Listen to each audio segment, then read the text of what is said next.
السلام علیکم ورحمۃ اللہ وبرکاتہ۔ یوٹیوب چینل دا نالج کی جانب سے خوش آمدید۔ دوستو، کچھ عرصہ پہلے 4-5 ویڈیوز اپلوڈ کی گئی تھی جس میں لوگوں کی کاؤنسلنگ کرنے کی کوشش کی گئی اور لوگوں کو یہ بات سمجھانے کی کوشش کی گئی کہ انسان کامیاب کیسے ہوتا ہے، سکسیس کی کیا ہے اور ہم کیسے کامیاب ہو سکتے ہیں۔ اس حوالے سے ہم نے کچھ ویڈیوز اپلوڈ کی تھی۔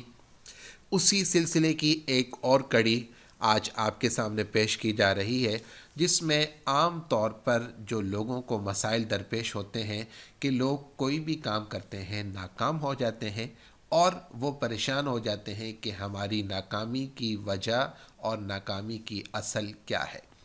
تو آج کی ویڈیو میں ہم اس بات کو ڈسکس کریں گے کہ لوگ ناکام کیوں ہوتے ہیں اور ناکامی کی وجوہات کیا ہیں۔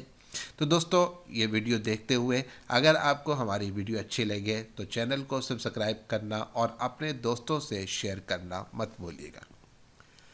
دوستو، ہم چند باتیں ذکر کریں گے کہ جس سے آپ کو اندازہ ہوگا کہ لوگ عام طور پر ناکام کیوں ہوتے ہیں۔ سب سے پہلے اگر ہم اس میں غور کرتے ہیں تو اس بات سے ہمیں آگاہی ملتی ہے کہ انسان اپنی سوچ نہیں بدلتا۔ جب تک انسان اپنی سوچ کو نہیں بدلتا اس وقت تک وہ انسان کامیاب نہیں ہوتا۔ جیسا کہ کہا جاتا ہے کہ change your thought change your life. اگر آپ اپنی سوچوں کو تبدیل کریں گے تو آپ اپنی زندگی کو تبدیل کر پائیں گے۔ دوستو، یہ سوچ تبدیل کرنا یہ بہت ہی مشکل کام ہے۔ اگر ہم اس کو اسلام کے روشنی میں دیکھنے کی کوشش کریں تو ہمیں معلوم ہوتا ہے کہ حضرت نوح علیہ السلام نے تقریباً 950 سال اپنی قوم کے اوپر محنت کی اور ان کا مائنڈ چینج کرنے کی کوشش کی اور انہیں اللہ کی طرف بلانے کی کوشش کی اور اللہ سے ملانے کی کوشش کی۔ لیکن آپ دیکھتے ہیں اور آپ تاریخ میں پڑھتے ہیں کہ بہت ہی کم افراد نے آپ کی اس دعوت کو قبول کیا اور آپ ان کی سوچوں کو بدلتے میں کامیاب ہوئے۔ اس لیے اس بات کا سب سے اہم جو پوائنٹ ہے کہ عام طور پر انسان ناکام اسی لیے ہوتا ہے کہ وہ اپنی سوچ کو نہیں بدلتا۔ وہ اپنی سوچ کو ایک جگہ پر محدود رکھتا ہے اور جس سوچ کے ساتھ وہ کل کام کر رہا تھا آج بھی وہ اسی سوچ کو لے کر آگے چل رہا ہوتا ہے۔ تو دوستو، جب انسان اپنی سوچ کو بدلتا ہے تو اس کا نظریہ بھی بدلتا ہے اور اس نظریے کے بدلنے کے ساتھ ساتھ وہ بہت ساری ایسی نئی چیزوں کو اڈاپٹ کرتا ہے جو وقت اور حالات کے مطابق چل رہی ہوتی ہے۔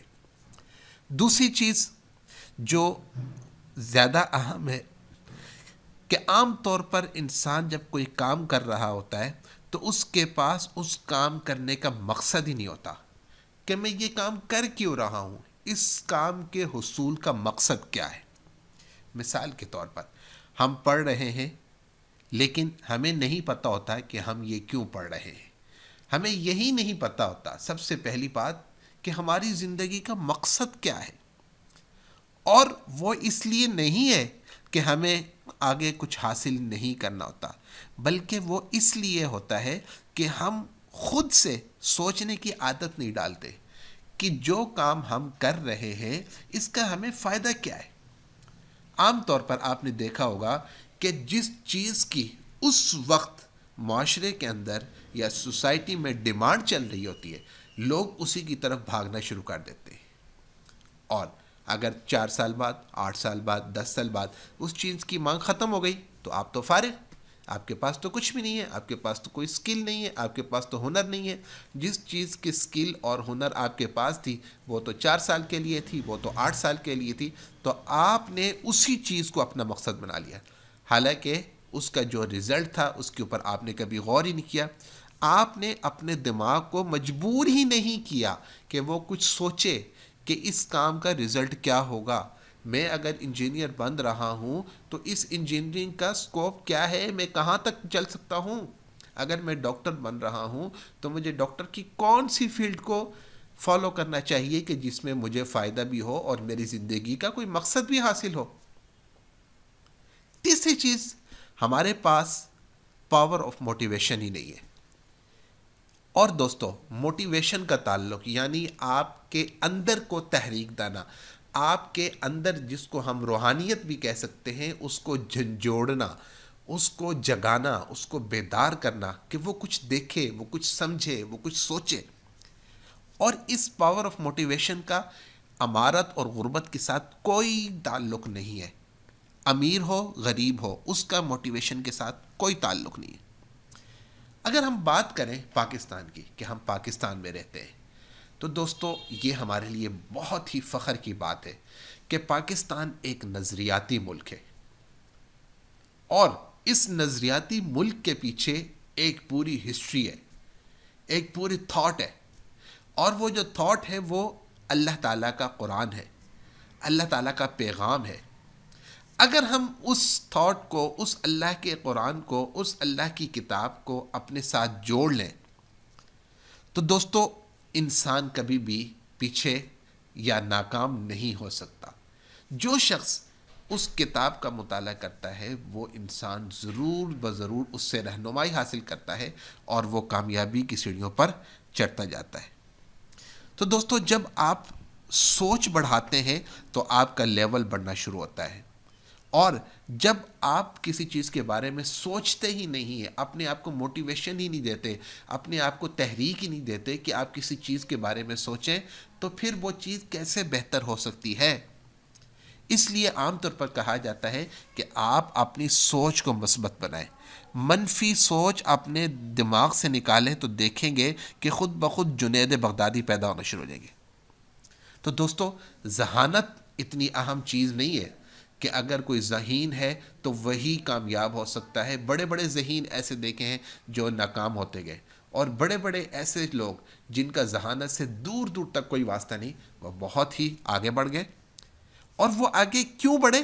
وہ سیلف موٹیویشن کے ساتھ، اپنے اندر کو جگانے کے ساتھ، اپنے آپ کو جھنجھوڑنے کے ساتھ کہ میں کون ہوں، میں کیوں ہوں، میں کہاں سے آیا ہوں، میں کرنا کیا چاہتا ہوں، میرا پرپس کیا ہے، آخر میں اس دنیا میں آیا ہوں، 40 50 100 سال گزار رہا ہوں، تو میری زندگی کا کوئی نہ کوئی مقصد تو ہونا چاہیے.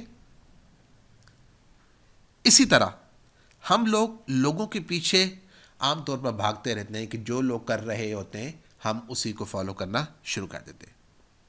اسی طریقے سے ایک بڑی اور اہم جو ریزن ہے وہ یہ ہے کہ عام طور پر چھوٹی سوچ کے جو حامل لوگ ہوتے ہیں وہ ہمیشہ ناکام ہو جاتے ہیں. کہ ایک دفعہ انسان ناکام ہوا تو بس اس نے دل چھوڑ دیا، اور وہ سمجھ گیا کہ میں کبھی کامیاب نہیں ہو سکتا، اس لیے کہ میں نے پہلی دفعہ کام کیا اور میں پہلی دفعہ ہی ناکام ہو گیا. تو دوستو اس کا تعلق ایسا نہیں ہے.